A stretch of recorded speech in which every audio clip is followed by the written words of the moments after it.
اعوذ باللہ من الشیطان الرجیم بسم اللہ الرحمن الرحیم رب اشرح لی صدری ویسر لی امری واحلل عقدۃ من لسانی یفقہوا قولی۔ صدق اللہ العظیم۔ برادران اسلام،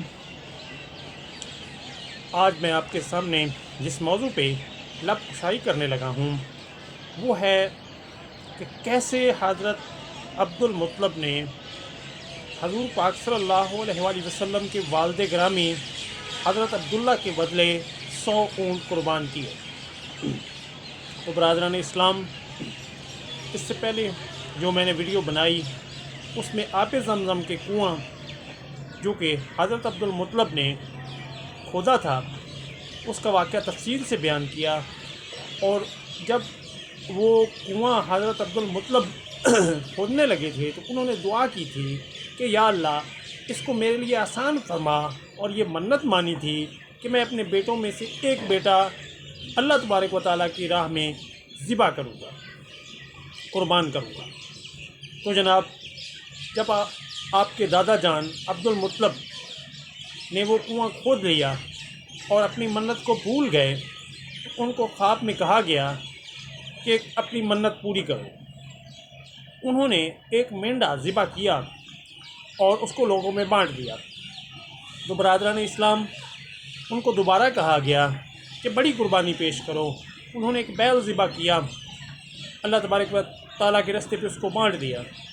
اس کے بعد ان کو پھر کہا گیا کہ اس سے بڑی قربانی پیش کرو، تو انہوں نے ایک اونٹ جو تھا وہ ذبح کیا اور اس کو اللہ تبارک و تعالیٰ کے راستے میں بانٹ دیا۔ لیکن اس کے بعد پھر کہا گیا کہ اپنے بیٹوں کی قربانی دو جو آپ نے منت مانی تھی۔ تو حضرت عبد المطلب انہوں نے اپنے بیٹوں کو بلایا اور اس منت کے بارے میں کہا۔ سب سر جھکائے بیٹھے تھے، کیونکہ کون تھا جو اپنے آپ کو قربان کر سکتا تھا؟ پھر حضرت عبداللہ حضور پاک صلی اللہ علیہ وآلہ وسلم کے والد گرامی انہوں نے اپنے آپ کو قربان ہونے کے لیے پیش کر دیا، جو کہ سب سے چھوٹے تھے اور سب سے زیادہ حسین بھی تھے، اور حضرت عبد المطلب کو اپنے بیٹوں میں سب سے زیادہ محبوب تھے، یعنی کہ حضرت عبد المطلب آپ سے سب سے زیادہ محبت کرتے تھے۔ تو اللہ تبارک و تعالیٰ کا حکم پورا کرنے کے لیے انہوں نے حضرت عبداللہ کو زمین پر لٹا دیا اور چھری لے کر ان کو ذبح کرنے لگے۔ تو ان کے بھائی جو عباس تھے انہوں نے ان سے رہا نہ گیا اور انہوں نے حضرت عبداللہ کو کھینچا، ایک طرف سے والد نے کھینچا، ایک طرف حضرت عباس نے کھینچا۔ اس طرح اس کھینچا تانی میں آپ کے چہرے مبارک پہ کچھ خراشیں آئیں جو کہ مرتے دم تک اسی طرح موجود رہیں۔ تو اس دوران کچھ اور لوگ جو تھے وہ بھی جمع ہو گئے۔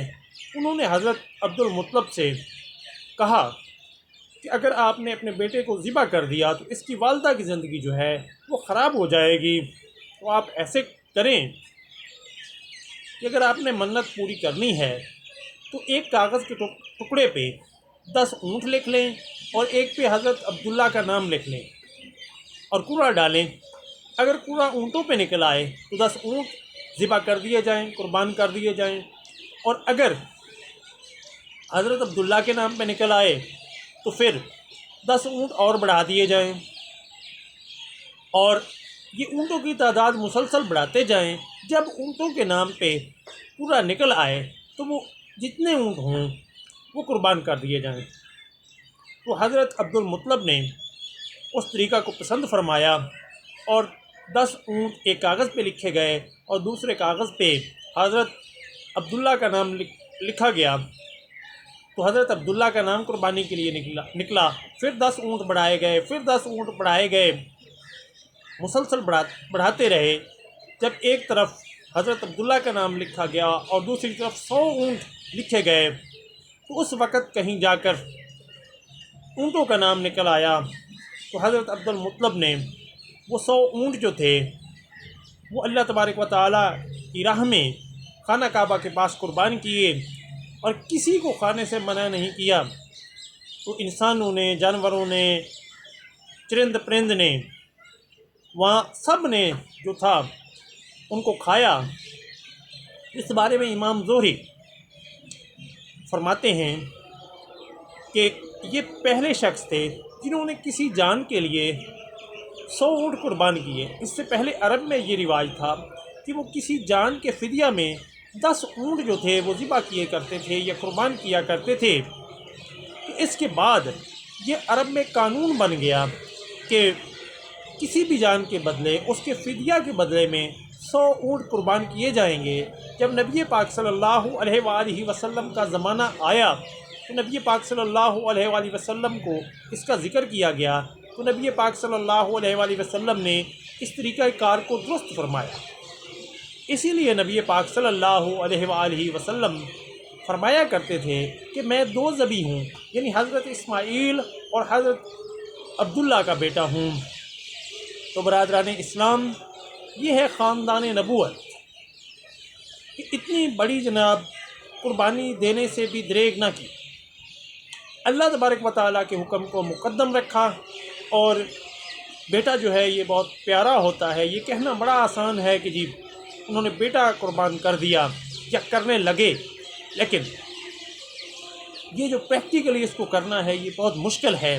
لیکن ان کا اللہ تبارک و تعالیٰ پہ توکل، بھروسہ بہت زیادہ تھا، اس لیے وہ اپنے امتحان میں کامیاب ہوئے اور سرخرو ہوئے۔